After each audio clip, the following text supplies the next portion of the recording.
Picture this. You're looking at a map, and right there, about 280 miles off the coast of Madagascar, is this tiny, almost invisible speck of land. We're talking just 200 acres of absolute nothingness. You'd probably just scroll right past it, right? Well, this barren little sandbank is actually the stage for what has to be one of the most wild, unbelievable true stories of human endurance we have on record.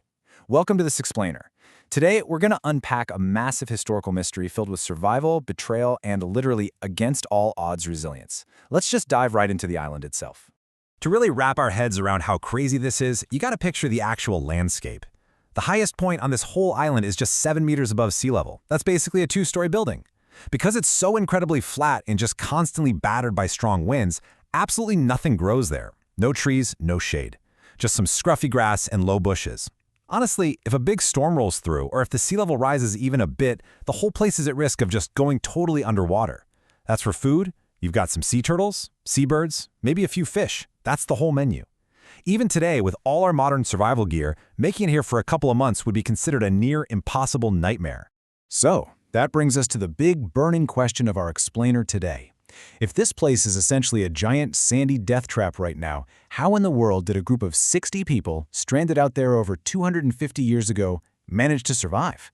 And I don't mean they scraped by for a few weeks. They miraculously endured for 15 agonizing years.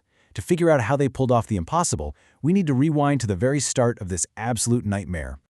Part 1. The Doomed Ship Lutile.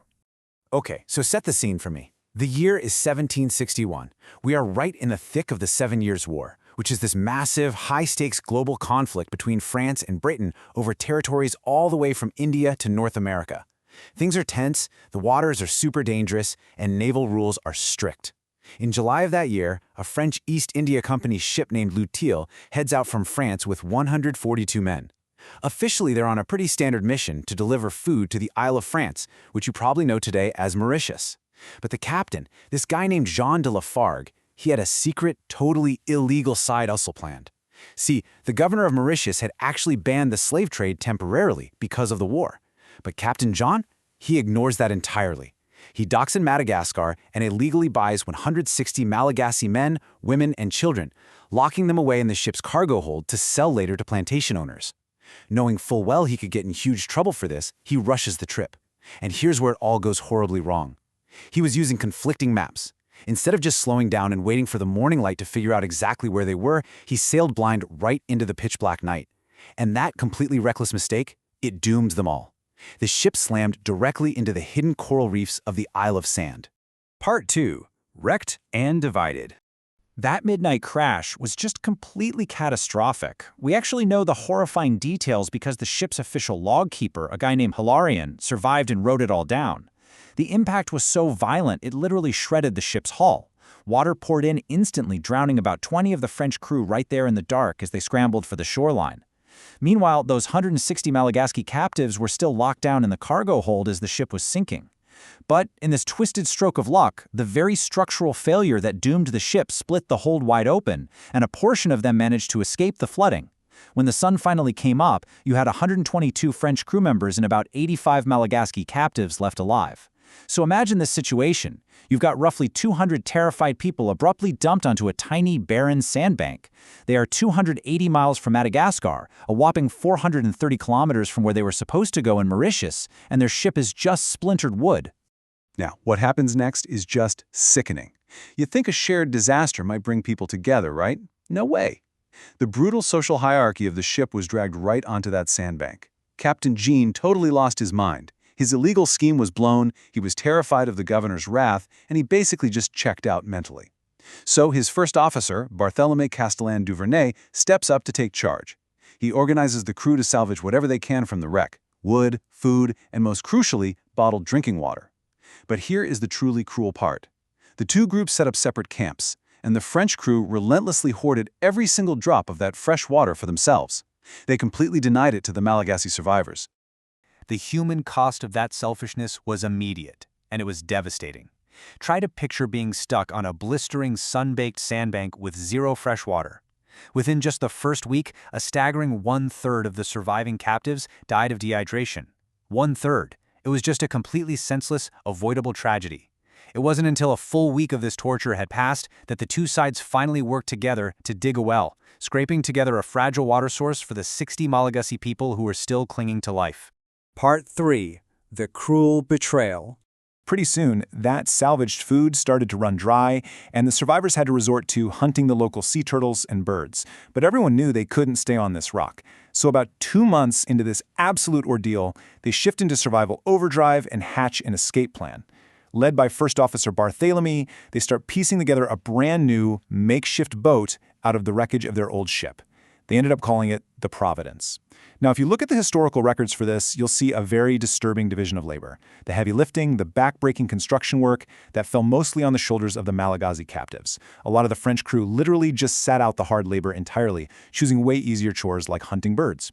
And despite doing the grueling work to build this escape ship over 2 months, the captives were about to face a devastating reality. When the Providence was finally seaworthy, they hit a hard truth. Space was strictly limited. So what did they do? All 122 French crew members packed themselves onto the boat. The 60 remaining Malagasy men and women, the very people whose sweat built the ship, were told there simply wasn't enough room for them. The crew just sailed away. They abandoned them on that barren rock with absolutely nothing, except a hollow promise that they'd send a rescue ship back for them soon. The Providence actually successfully makes it to Madagascar, though Captain Jean ends up dying of a tropical disease shortly after. Barthélemy and the rest of the crew do eventually reach Mauritius. And to his credit, Barthélemy really did try to keep his word. He literally begged Governor Antoine Marie to send a rescue ship for the stranded people. But the governor bluntly refused, citing a lack of ships and the ongoing dangers of the 7 Years' War. Barthélemy wouldn't take no for an answer, though. He refused to go back to France, took jobs on supply ships, and just kept desperately trying to engineer a rescue. At one point, he came incredibly close. He got permission to sail past the island, but then the British Royal Navy suddenly showed up and forced him to abandon the route. After a whole year of just hitting brick walls with the authorities, a totally defeated Barthélemy sailed back to France. Though, it's worth noting, he kept writing petition letters on their behalf for years. Part 4. 15 Years of Survival. Back on the island, a full year dragged by. You have 60 abandoned men and women staring at the horizon every single day, waiting for a sail that never comes. Eventually, that crushing realization sets in. No one was coming. They were entirely on their own. But instead of giving up, facing impossible odds, they adapted. To stay alive, they figured out how to consistently hunt sea turtles, catch fish, and trap birds. They didn't have normal pots and pans, so they set up a communal oven using random copper utensils the French had dumped. Since there wasn't any wood to burn, they had this incredible eureka moment and realized they could burn dried turtle fat to sustain a fire. And those massive, destructive cyclones that swept the island? They survived those by physically quarrying out dense coral blocks and building actual houses with walls that were 1.5 meters thick. When their original clothes disintegrated in the sun, they painstakingly crafted new garments out of seabird feathers. Now, I know this sounds totally made up, like a Hollywood script, but it's not. This is hard, historical, and scientific fact. In 2008, a French naval researcher named Max Garout led this massive archaeological survey of the island. And what did his team find? They literally dug up the foundations of those 1.5-meter thick coral walls and uncovered the exact community oven they used. The physical evidence they left behind perfectly proves the unbelievable, genius ingenuity of their survival tactics. But, human ingenuity doesn't totally erase the sheer brutality of nature. Remember, they started with 60 people when the French ditched them. Even with all those incredible adaptations, those first 5 years were utterly merciless, and the vast majority of them perished from the extreme conditions. Driven totally mad by desperation, 18 of the survivors eventually cobbled together a flimsy wooden raft and tried to sail away on their own. They vanished into the open ocean and were never seen again. For the handful of people left behind, there was nothing to do but keep fighting to live, day by grueling day. Part 5. The Ultimate Rescue. Okay, so remember Barthélemy? He kept writing those petition letters to the French authorities for 10 whole years? But it actually wasn't until that stubborn governor Antoine Marie died and a new, much more sympathetic governor took over in Mauritius that an official rescue mission was finally ordered. On November 29, 1776, a small corvette ship named La Dauphine, commanded by a Captain Jacques-Marie Tromelin, finally approached those dangerous reef-lined shores of the Isle of Sand. After 15 agonizing years of total isolation, a ship was finally dropping anchor for them. But the toll the island took was absolutely staggering. Out of the original 160 Malagasy people brought in Madagascar, Out of the 60 that the French crew heartlessly left behind, Captain Tromelin found just 8 survivors alive on that beach. 7 women and one 8-month-old baby boy, who had been born right there into the isolation of the island. Captain Tromelin brought those 8 miraculous survivors safely back to Mauritius, and upon their arrival, the governor officially declared every single one of them to be free citizens. It was a recognition that they had survived a literal nightmare they never, ever should have been a part of. They were all baptized, and in this deeply symbolic gesture, that young baby boy born on the sandy wasteland, they named him Moses.